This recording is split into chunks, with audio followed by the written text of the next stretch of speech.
But we begin with a humanitarian pause in fighting between Israel and Hamas, now extended by 2 more days.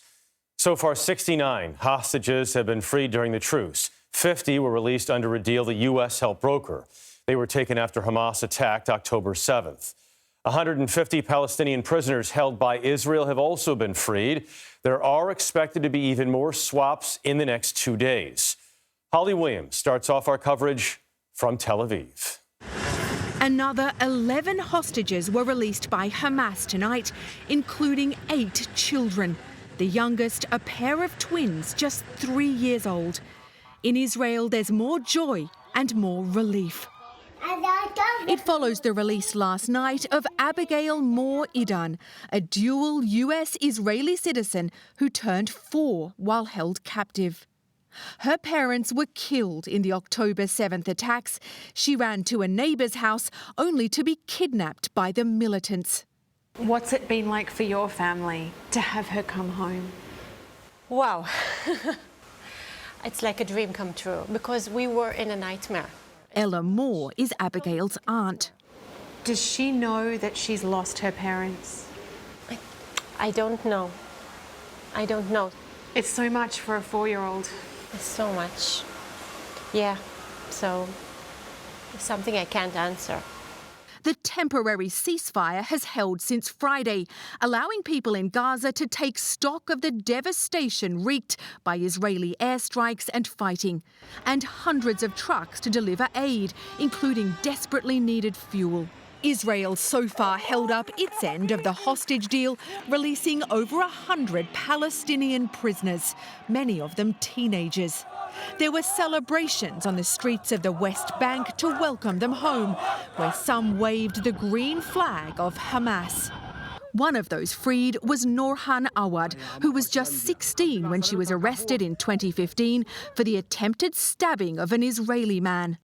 I can't describe my joy, she said. Yesterday I was in prison and today I'm in my home with my family. Here in Israel, families have also reunited. Hagar Brodetz and her 3 children thought their father Avahai had been killed by the militants until they were released. And Mayan Zin finally has her daughters, Ella and Daphna, back in her arms.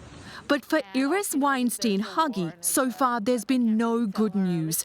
Her 70-year-old mother, Judy, is believed to be one of the American hostages, a former English teacher originally from New York. The hostages that were released didn't see her, didn't hear about her, no information still about her. You know, I don't have any proof of life from my mom, nothing. Holly Williams joins me now from Tel Aviv.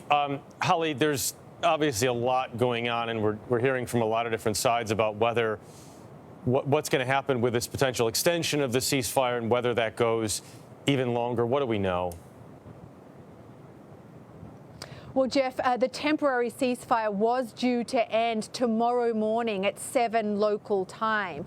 We first heard about the extension from Qatar. That's the tiny but powerful Middle Eastern state that helped broker the initial deal. Hamas then told CBS News that it's committed to releasing 20 more hostages in return for a 2-day extension of the ceasefire.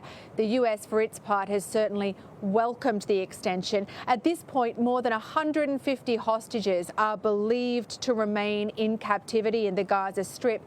But I should point out that when we interviewed a senior leader of Hamas just a few days ago, he claimed that around 60 of the hostages have been killed in Israeli airstrikes. Now, that's not something we can independently confirm, but he also told us that Hamas at that point did not know the exact whereabouts of all of the hostages, and he claimed that some of them were actually in the custody of other Palestinian factions and even of Palestinian families. So I guess if that was true at the time, one of the big questions now is whether it's still the case. And Holly, do we know any specifics about some of the conditions that some of the hostages who have been released are in? Well, one elderly lady who was released, an 84-year-old, was apparently in need of quite urgent care. She reportedly had a pre-existing condition that was not being treated when she was in captivity. We also saw on the video of the releases a much younger woman who was moving about on crutches and seemed to have quite a serious leg injury.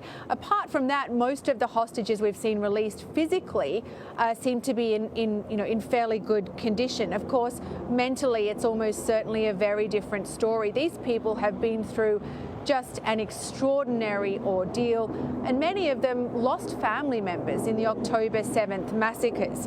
The family members that we've spoken to so far have been very careful about what they say about the well-being of their loved ones, but we assume that for some of them at least, it's going to be a long road back. Absolutely. All right, Holly Williams in Tel Aviv. Holly, thank you. For more on the ceasefire, Ed O'Keefe joins me now from the White House. Ed, Holly said the families have been very careful about what they're saying about how the hostages are doing. The White House, I think, is trying to be very careful, too. What's their reaction right now?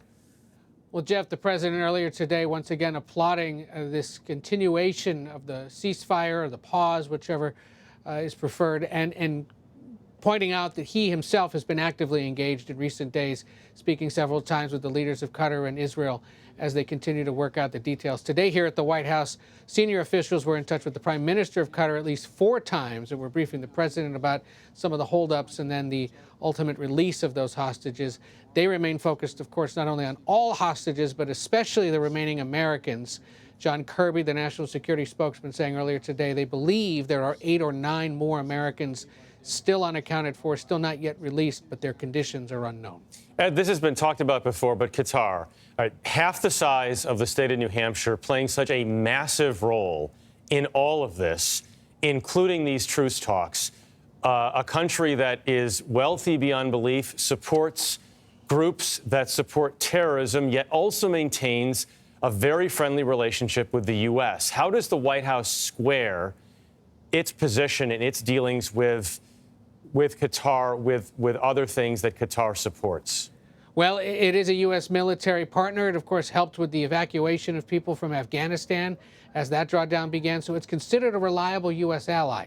It just also happens to be the home of the political arm of Hamas, which has been the main negotiating entity for that terrorist group through the Qatari government to the United States and the Israelis. And so while the Israelis and Hamas don't have direct contact, it's Qatar and the United States, essentially, who continue those conversations. And in essence, they just are considered reliable enough by all sides. And they're certainly finding themselves in the middle of this and happy to be so because, of course, it increases their influence beyond what you point out. Their great wealth there at a key position in the Middle East. And Ed, before you go, tangentially here, or maybe directly linked, we don't know, it does seem like the number of attacks involving U.S. military assets has been climbing. Do we have updated figures on how many there have been and what's happening there?